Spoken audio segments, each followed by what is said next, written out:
Hi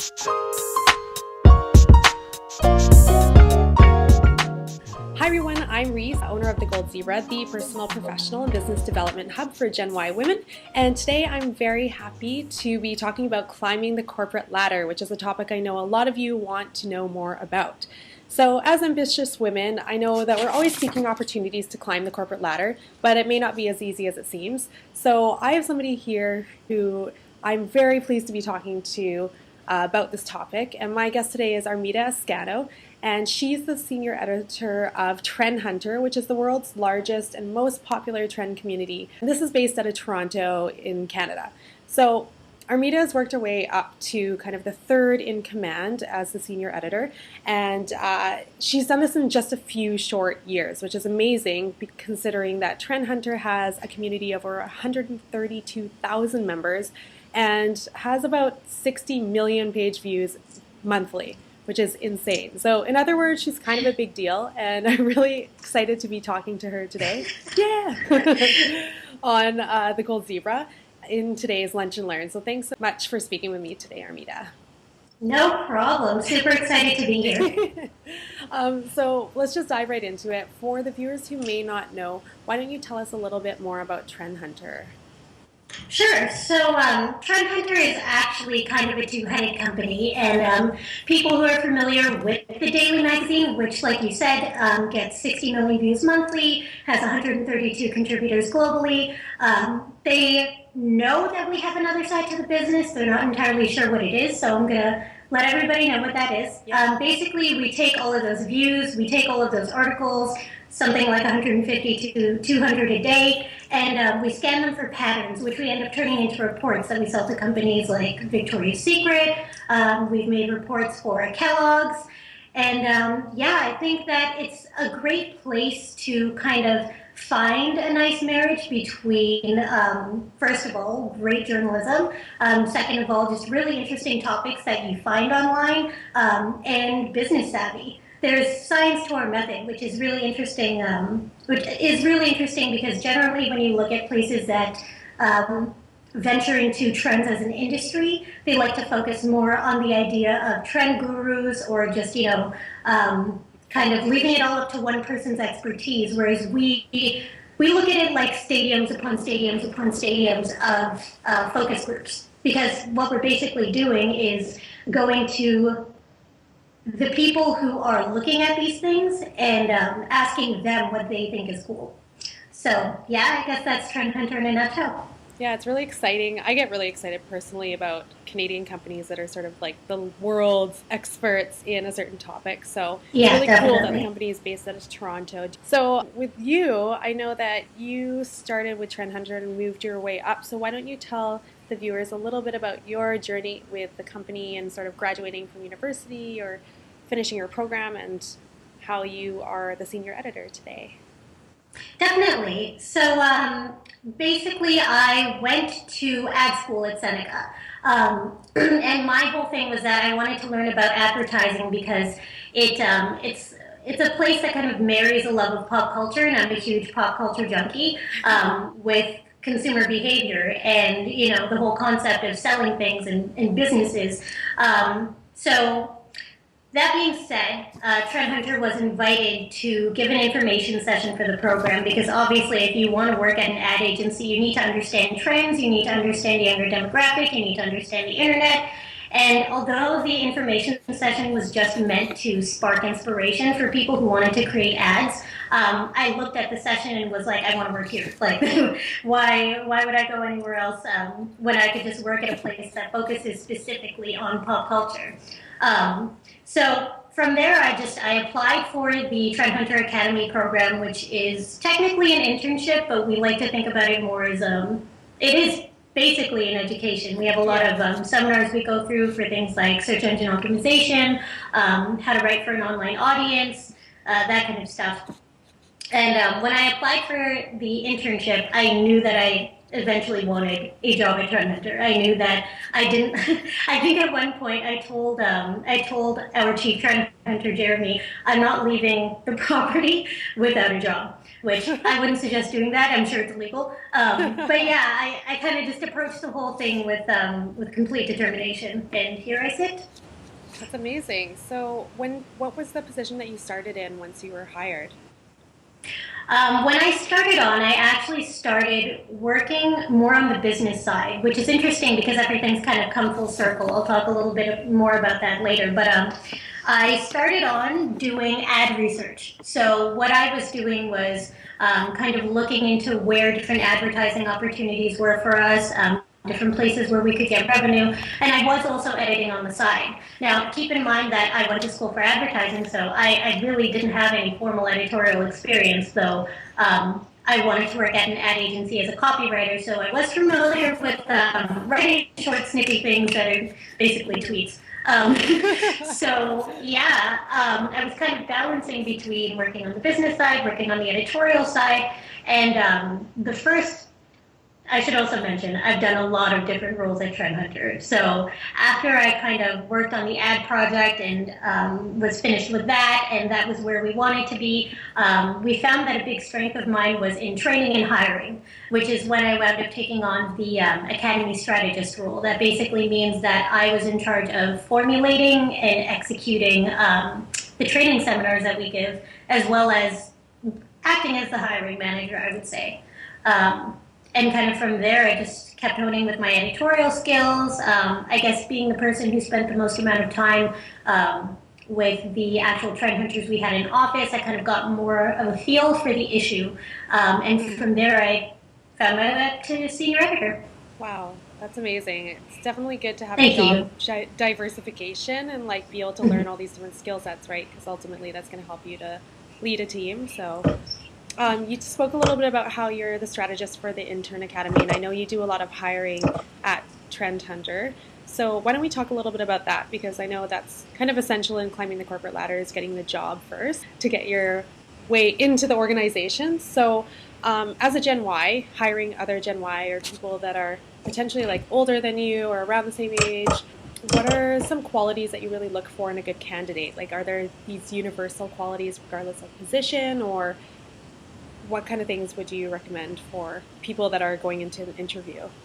I generally go by, I have like a holy trinity of qualities that I look for in a potential applicant. Okay. So I would say problem solving, adaptability, and teamwork. And originally I had thought that these things were most important if you plan to work at a startup, which I find most people finding usually they start at a startup. But I recently realized, considering I do have friends who work at larger companies and started out at larger companies, that these things are applicable across the board.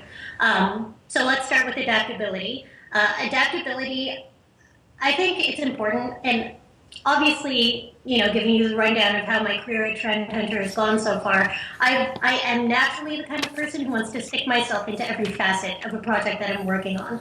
I thrive on adaptability. Some people don't, but I think it is important to be able to deal with change as it comes, especially in times that are as uncertain as these. Like if we stop and think about the fact that we just recovered from a recession, and we are also now a community that communicates mostly on a very, very new form of communication. We are in a time of change. So being able to deal with that and being able to keep your wits about you while things are changing is very important. Aside from that, then problem solving. So most people I find when faced with a problem, the questions that they immediately ask are questions that are about why the problem is happening, whose fault is this, how did this happen, that kind of stuff. And these things are important, but I think it's best when a person is more interested in a solution. Yeah. So I have always believed that the follow-up question when you find out that you are facing a problem is how do you fix it.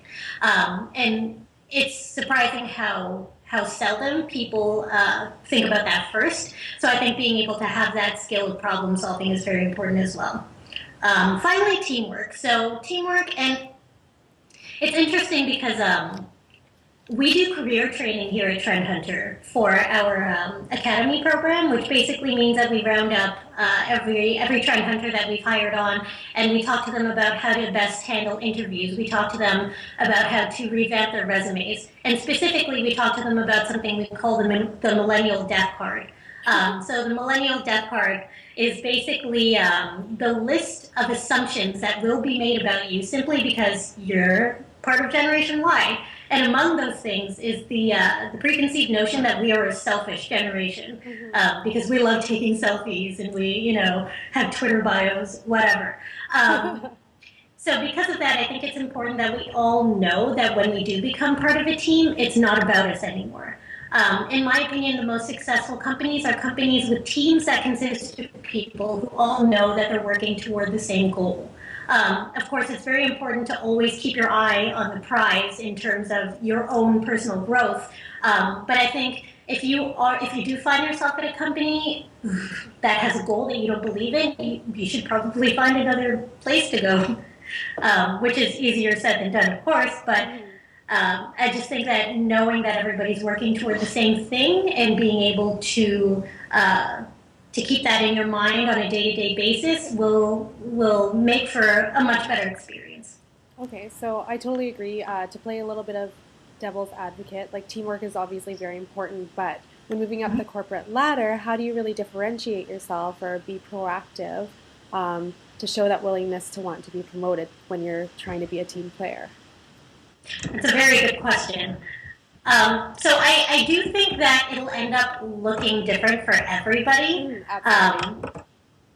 But it's a matter of playing up your strengths, of course. And I guess aside from doing the absolute best that you can do, I would say make an active effort to learn about different parts of the business. There's always big opportunity there as long as you're willing to just speak up. And there's absolutely nothing wrong with being vocal about your achievements and knowing exactly what you deserve. I guess another part of that then is being able to foster a very communicative relationship with your managers. And for those who are watching, I would say if you currently aren't in a position where you feel comfortable speaking with your managers about things that you've done right and things that you feel you deserve, then start working on it now. It's not as hard as you would think. And remember that your managers were once you. So they'll understand where you're coming from. And at the end of the day, they want you to thrive. Going back to the communication, I know a lot of Gen Ys, as well as women more specifically, I would say, in terms of like negotiating their salary when they're first hired, as well as when they're at that position where they're going to be promoted or they're at one of their reviews in their organization. Do you have strategies for negotiating a salary increase? I definitely do. So this is actually a topic that I was looking up on for quite some time, especially in the first year of my career, because you're right, it is something that young people, specifically women, sometimes have trouble with. And aside from that, it's just straight up scary looking at somebody and being like, this is a nice number, but this is a nicer number, But I would say, and this is for yourself as well as, not you yourself, but this is for the person who's looking to negotiate as well as for the person they're negotiating with, know exactly why you deserve what you're asking for. I would say go so far as to write everything down. And it's important as well to make sure that all of the reasons that you end up writing down are either in past or present tense, because promises for what you think promises for what you know you can do are lovely, but at the end of the day, the proof is in the pudding. So, being able to recall times where you did show authority, you did show adaptability, you did show great leadership skills, you did solve a problem, that's kind of where I want this and I deserve this, end up connecting. That's great. Really, really great advice. I know I was like reading the statistic that like while men traditionally are still making more than women, a lot of the reason why is because they're more like 57% are likely to negotiate a salary, whereas only like 7% of women are. So that's where the increases happen for men as opposed to women early on in their careers, right? So there's a great site that I visit sometimes called shenegotiates.com. I don't know if you've heard of it. Which is all about just teaching women how to negotiate. And I think it's a very, very important skill. There's nothing wrong with tooting your own horn.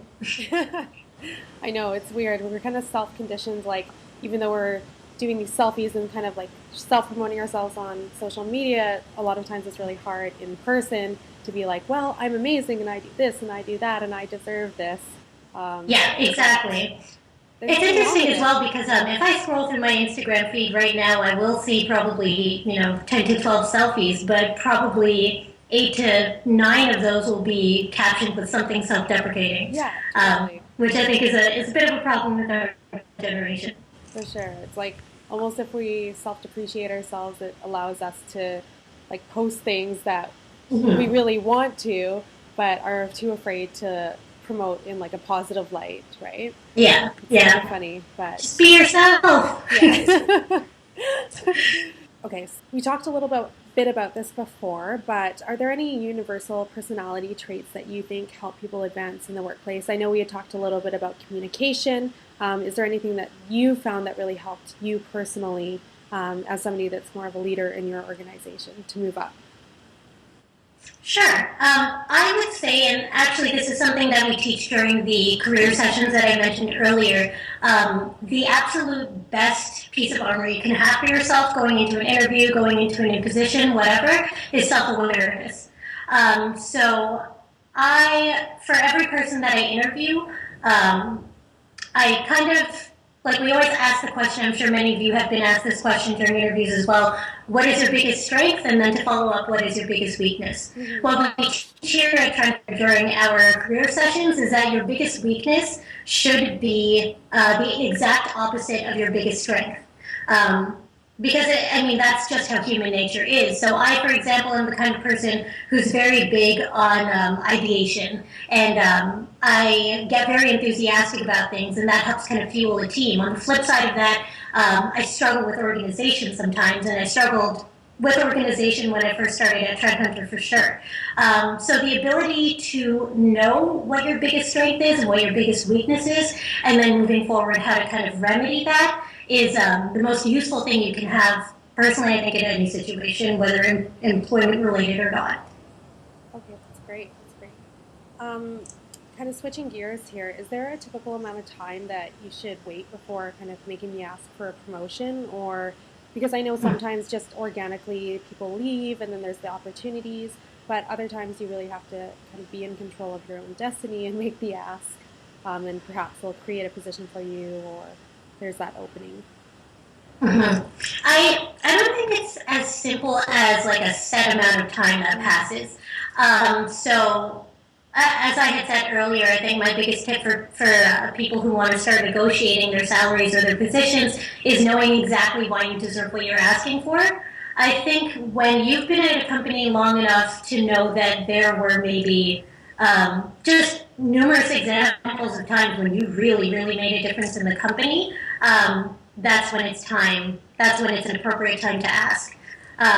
Because really, there are some people who can work, 3 years at a company and never make a large contribution, and then there are people who can work at a company for a month and have made, endless contributions. Um, so yeah, I wouldn't really say it's as much of a time thing as it is a work style thing. yeah, that's great advice. We've talked a lot about things that you should do or personality traits that you could potentially possess. What are some things that you should not do if you're looking to move up in the organization? Are Oh there any man. bad news Um, cases that you can anonymously talk about? well, I will speak in more general terms.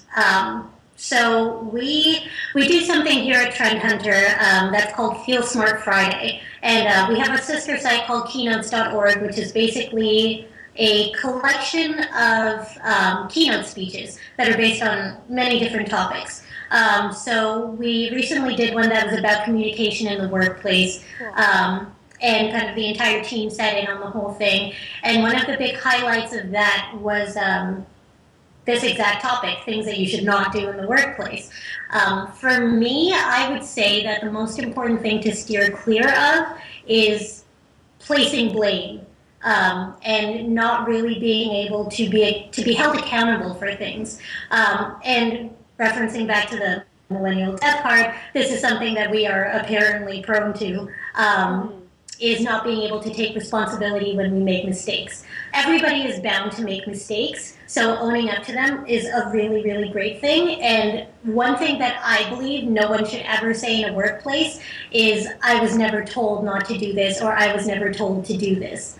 Because what people are looking for, what your employers are looking for, is somebody who understands how to work independently. So kind of moving back to your question as well about being able to move between new projects or a new position seamlessly, being able to look at your project with a very analytical set of eyes and knowing when you should just move forward and do something extra, or move forward and fix a problem on your own, is very important. So let's say, for example, you're working on a specific project and something goes wrong and you don't do anything about it because no one told you to. Eventually your manager will approach you and say, why hasn't this been fixed? And if you respond, because no one told me to, then it's pretty obvious that you're not the kind of person who can be trusted with a big project. Yeah, so being proactive is definitely key. Exactly, yeah. As a trend hunter, can you tell us some of the top trends that you foresee in Canadian workplaces? Well, for those who are familiar with the site, you'll know that we cover a lot of strange things, a lot of interesting things as well. So we end up seeing a lot of pretty unconventional stuff. My actual favorite trend of all time is one that applies to office culture, and it's office partying. So basically what it is that there is a group of kind of young, hip, urban workers in Sweden who are holding dance parties over their lunch break. Yeah, so yeah, it's pretty crazy, and I personally think it makes sense. You know, we have beer parties at Trend Hunter, so every Friday we kind of break early. We all not share a beer, but we all drink a beer and just blow off some steam. But the idea that some people are out there doing that during their lunch break really just blows my mind. Another one that we already are seeing evidence of on the site is people kind of using work time to also work out. So we're talking chairs that are designed to help you work your core while you're next to your computer. We're talking desks that are a treadmill attachment, which I guess is kind of battling the idea that people who work in offices are fairly inactive. Yeah. I'm fairly inactive, so maybe I'm an example of that. But yeah, I think that's becoming a big thing as people become more and more concerned with health. That's definitely something people are trying to do. It's all about multitasking. On the Gold Zebra, we have some videos with my friend Olivia, and she does these kind of 10-minute coffee break workouts that you can do in your office, like if you can snag a boardroom or something and just use like a textbook or whatever to do some core training for 10 or 15 minutes, because at the end of the day, that's better than nothing, and it really helps you to reinvigorate yourself for the afternoon, right? So. Even for a lot of people who are working these jobs, they tend to be pretty high demand, and when you get home from work, you're tired. Yeah, totally. So you want to use as much of the time where you're most energetic as you can. So one that I'm actually hoping to see, and one that we are all, literally us right here, participating in right now, is kind of these hubs for support for people who are feeling not necessarily insecure, but a little tense about their positions. So this is actually just something that I would like to see, speaking to all of my friends, something that I found everybody feels in the first year of their professional career, whether male or female, even not so much about age, but just about how long you've been working. There seems to be this global idea that people will be found out as somebody who isn't necessarily as good at their job as perceived. So I'm looking at people from completely different industries, people who are in media, people who are in advertising, whatever, all feeling this common kind of fear that they aren't all that their bosses think they're cracked up to be.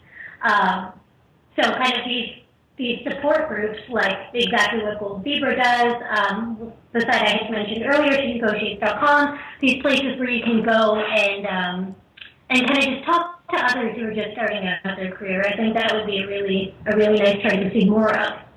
What would you tell the 21-year-old version of yourself about moving up in the workforce? I would tell her to not be afraid to learn new things. I think I would tell her that full control of where her career goes is not as far off as she thinks that it is. That's something that you can, and I talk about this a lot, that's something that you can achieve with communication. Something that I think I did talk about briefly today, but I would like to speak a little bit more about, is fostering a good relationship with your managers. So the person who actually hired me on originally as an intern is the person who's still managing me today. That's our president, Shelby Walsh. And she's generally a great manager, but particularly with me, you could feel from both her and Jeremy that they legitimately wanted to see me do well. And that's something that I think if you are somebody who wants to end up in a management position, you should take with you along the entire way. At the same time, though, even if you're not currently a manager, if you're somebody who's being managed, don't be afraid to ask for that kind of nourishing relationship, because it is essentially what will help you work to your full potential. Yeah, and Shelby's really a prime example of like an amazing Gen Yer from in Canada. I know she was like one of Marketing Magazine's top 30 under 30 this year. Yeah. And that was before she even transitioned into the president role at Trend Hunters. So exactly. She's also kind of a big deal, which is really cool. But yeah, I guess that's all the time we have today. And I really appreciate you talking with us, Armida. I know that there's been a lot of really good nuggets that you've talked about that people can take from our discussions. If you as viewers want to start a conversation, if you have tips or tricks about moving up the corporate ladder, negotiating salaries, or just general communication with your managers, definitely start a conversation below. You can start it on our page at thegoldzebra.com or on our YouTube channel as well, and we'd really appreciate your feedback.